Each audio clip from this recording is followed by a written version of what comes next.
हाँ जी स्टूडेंट्स, तो आज की जो हमारी वीडियो है वो 9th 10th और सभी कम्पिटेटिव एग्जाम में आने वाले साइंस बेस्ड क्वेश्चन के लिए बहुत यूजफुल है, क्योंकि किसी भी कंपाउंड का केमिकल फॉर्मूला पूछ लिया जाता है, कई बार हमें याद नहीं आता, तो हम उसको किस तरह से ड्राइव कर सकते हैं वो सीखेंगे।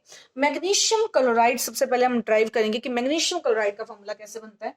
मैग्नीशियम का सिंबल होता है Mg और क्लोराइड का Cl। हमने वैलेंसी वाली जो ट्रिक सीखी हुई है, जिसकी वीडियो जो है वो इसके डिस्क्रिप्शन में दी गई है, उसका लिंक दिया गया है। मैग्नीशियम का वैलेंसी होती है +2, क्लोरीन की होती है -1। ठीक है, आप एक बार वैलेंसी ट्रिक को जरूर देख के आओ, फिर आपको ये जल्दी अंडरस्टैंड होंगे टॉपिक्स। मैग्नीशियम को हम मल्टीप्लाई करेंगे, हम क्या करते हैं, वैलेंसी जो पावर में लिखते हैं, जैसे +2 है और इसकी क्लोरीन की -1 है, तो +2 को हम का 2 यहाँ पे लिखेंगे और माइनस का यहाँ लिखेंगे। अब क्रॉस मल्टीप्लाई करेंगे, हमारे पास बनेगा Mg1 और Cl2, मतलब एक दूसरे से मल्टीप्लाई करना होता है, क्रॉस मल्टीप्लाई। अब 1 को लिखने की जरूरत नहीं होती, तो फॉर्मूले का नाम बन गया MgCl2। दैट मीन्स अब कभी भी आपने मैग्नीशियम क्लोराइड यूज करना है तो उसका फॉर्मूला लिखोगे MgCl2। नेक्स्ट आता है कॉपर नाइट्रेट। कॉपर का जो सिंबल है दैट इज Cu और नाइट्रेट का होता है NO3। क्लियर। कॉपर के ऊपर हमेशा +2 चार्ज आता है, वैलेंसी मतलब +2 है इसकी, और NO3 की जो वैलेंसी है दैट इज -1। क्लियर। अगेन 2 यहां लिखेंगे, 1 यहां लिखेंगे, क्रॉस मल्टीप्लाई करेंगे तो हमारे पास बनेगा Cu1 और NO3, बहुत ध्यान से लिखेंगे, NO3 को ब्रैकेट लगाएंगे और फिर इसके बाहर लिखेंगे हम 2। ठीक है, तो 1 लगाने की जरूरत नहीं होती, तो फॉर्मूला बन गया CuNO3 होल ट्वाइस पढ़ते हैं इसको। नेक्स्ट आते हैं कैल्शियम ऑक्साइड के ऊपर। कैल्शियम ऑक्साइड का जो है, एक सेकेंड, हाँ जी, तो कैल्शियम ऑक्साइड का क्या आएगा, कैल्शियम का होता है Ca, ऑक्साइड का आ जाता है ऑक्सीजन।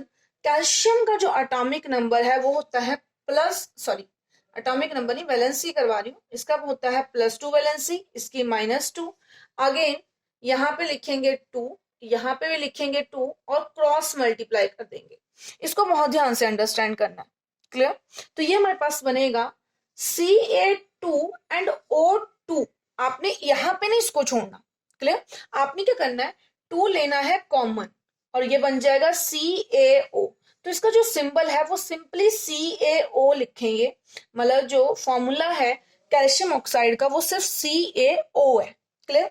नेक्स्ट आता है कैल्शियम कार्बोनेट। कैल्शियम कार्बोनेट में Ca कैल्शियम होता है, कैल्शियम की एटॉमिक नंबर जो होता है वो 20 होता है। क्लियर। और कार्बोनेट होता है CO3। क्लियर। कैल्शियम के ऊपर जो होता है वो होता है +2 चार्ज। क्लियर।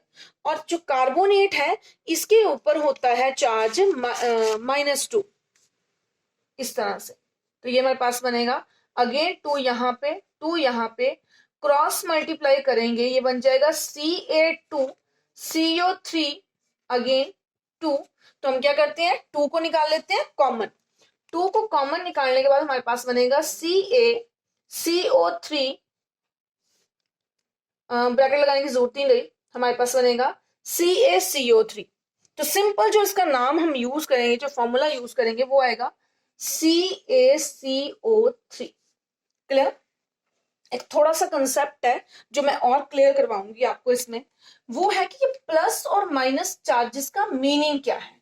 जो हम प्लस लगा रहे हैं, जो माइनस लगा रहे हैं, ठीक है, वैलेंसी वाली वीडियो में थोड़ा सा कंसेप्ट छूट गया था, उसको अंडरस्टैंड करवाने लगी हूँ कि लाइक हमारे पास आ रहा है O के ऊपर -2 या Cl के ऊपर -1, ये क्यों आ रहा है, या फिर हमारे पास आ रहा है सोडियम के ऊपर +1, ये क्यों आ रहा है। ठीक है, तो आपने याद रखना है, प्लस का मतलब होता है लॉस और माइनस का मतलब होता है गेन। केमिस्ट्री में प्लस का मतलब लॉस और माइनस का मतलब गेन है, इसलिए बहुत ध्यान से देखेंगे। जो ऑक्सीजन है इसने -2 लिया है, दैट मीन्स इसने 2 इलेक्ट्रॉन गेन किए, इसको जरूरत थी, इसने 2 इलेक्ट्रॉन गेन किए।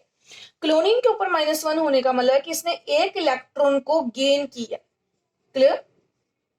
और सोडियम के ऊपर +1 होने का मतलब है कि इसने 1 इलेक्ट्रॉन अपना लॉस किया।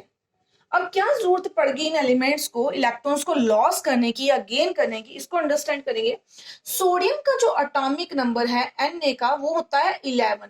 अगर इसकी कॉन्फ़िगरेशन लिखें तो 2,8,1 होती है, ठीक है। 18 देखो, फर्स्ट शेल में 2 इलेक्ट्रॉन, दूसरी शेल में 8 इलेक्ट्रॉन, तीसरी शेल में 1 इलेक्ट्रॉन था। ये इलेक्ट्रॉन इसके पास एक्स्ट्रा है, ये चाहता है कि इस इलेक्ट्रॉन को ये लॉस कर दे और ये स्टेबल बन जाए, क्योंकि ऐसी कॉन्फ़िगरेशन जो है स्टेबल कॉन्फ़िगरेशन है। आप याद करो जो नियॉन था Ne, उसकी कॉन्फ़िगरेशन, Ne की जो कॉन्फ़िगरेशन थी वो थी 2,8 और हम बोलते थे कि ये नोबल गैस है, ठीक है। नोबल गैस जो होती है, इनर्ट गैस जो होती है, वो प्रॉपर्टी गेन करने के लिए सोडियम अपना 1 इलेक्ट्रॉन लॉस करती है। नेक्स्ट आता है O2 नेगेटिव। तो इलेक्ट्रॉन गेन क्यों करता है, ठीक है, इसका हम कंसेप्ट आता है कि इलेक्ट्रॉन गेन क्यों करता है। तो ऑक्सीजन का जो एटॉमिक नंबर है वो है 8, इसकी कॉन्फ़िगरेशन आती है 2,6। अब दूसरी शेल में 8 इलेक्ट्रॉन होने चाहिए, लेकिन यहाँ पे 6 है।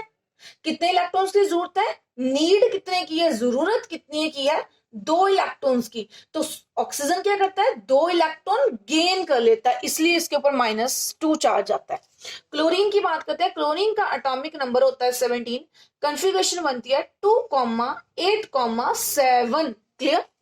अब हमारे पास जो नोबल गैस की कॉन्फ़िगरेशन होती है, नोबल, इसके कॉरस्पॉन्डिंग 3 शेल वाली जो नोबल गैस है उसकी कॉन्फ़िगरेशन 2,8,8 है, ठीक है। ये नोबल गैस की कॉन्फ़िगरेशन है। नेक्स्ट वाले की, ये आपने को पता है ऑर्गन की कॉन्फ़िगरेशन है। तो इसको नोबल गैस बनना है, मतलब इसको नोबल बनना है, स्टेबल बनना है। तो क्लोरीन क्या करता है, 1 इलेक्ट्रॉन कम है ना, 8 बनने के लिए 7 है, 8 बनने के लिए 1 इलेक्ट्रॉन कम है, तो ये इसको कितने इलेक्ट्रॉन की जरूरत है, 1 इलेक्ट्रॉन की जरूरत है, और वही 1 इलेक्ट्रॉन ये गेन करता है। इसी कारण ये जो एलिमेंट्स हैं ये अलग अलग चार्ज बैलेंसी कैरी करते हैं, तो ये इलेक्ट्रॉन्स को लॉस या गेन कर रहे होते हैं। क्लियर। बेटा जी वीडियो बनाने के लिए बहुत मेहनत होती है, ठीक है, बहुत टाइम लगता है, तो प्लीज आप जो है वीडियो को लाइक जरूर किया करें और अच्छे अच्छे कमेंट जो है जरूर छोड़ा करें।